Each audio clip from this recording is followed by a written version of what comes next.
All right, let's talk about something that makes a lot of people's heads spin. Debits and credits. I know, right? The words alone just sound complicated. But I promise you, by the end of this, you're going to see them in a whole new light. Let's get into it. And yeah, I can personally guarantee that no calculators will be harmed in the making of this explainer. Forget all those confusing textbook definitions you tried to memorize. We're going to make this make sense in the real world. So where do we even start? Well, we have to get to the absolute core of all accounting. And you know what? It isn't some crazy formula. It's a simple rule of life we're going to call the give and get rule. Now, the official fancy name for this is the duality principle. But all it really means is that nothing in a business just appears out of thin air. For every single action, there are two sides, a give and a get. This is why we have double entry accounting. One side's a debit, the other's a credit. They're just two parts of the exact same story. Think about it this way. You do this every single day. You walk into a coffee shop, you give them some cash, and you get a coffee. It's a perfect, balanced little trade. A business does the exact same thing, just on a bigger scale. It gives cash, and it gets a shiny new piece of equipment. Give and get. It's just a constant, balanced flow. Okay, you ready for the part that's going to make it all click? This is the secret weapon, the one idea that will make debits and credits finally make sense.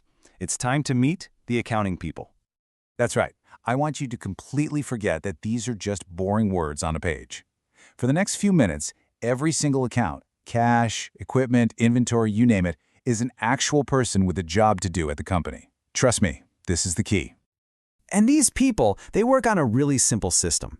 If an account person gives something valuable to the company, well, the company now owes them, right? So they get a credit.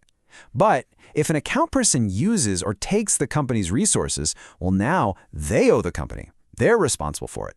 So they get a debit. A credit shows where value came from. A debit shows where that value went. Sound a little weird to think of accounts as people?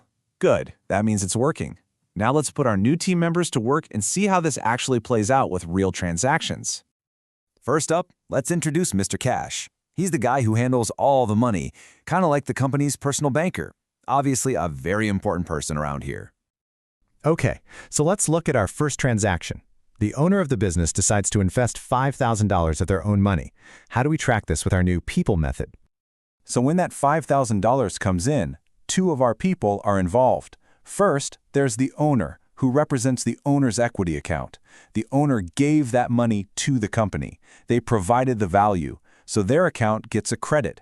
Now, who received that money for the business? Mr. Cash did. He took it to hold on to it. He's now responsible for that cash, so Mr. Cash's account gets a debit. See? A perfect give and take. The owner's equity is credited, the cash account is debited. Okay, that makes sense. Let's bring in another key employee, Miss Equipment. Her job is to manage all the tools, the machinery, all the physical stuff the company needs to do its work. All right, now the company needs to buy $2,000 worth of new tools. So let's ask our questions. Did Miss Equipment use the company's resources to get those tools? Yes, she absolutely did. She's now responsible for the value of those tools, so her account gets debited. And who paid for it? Well, our good friend Mr. Cash gave the money away. So Mr. Cash's account gets credited. See? Once again, a perfect, beautiful balance.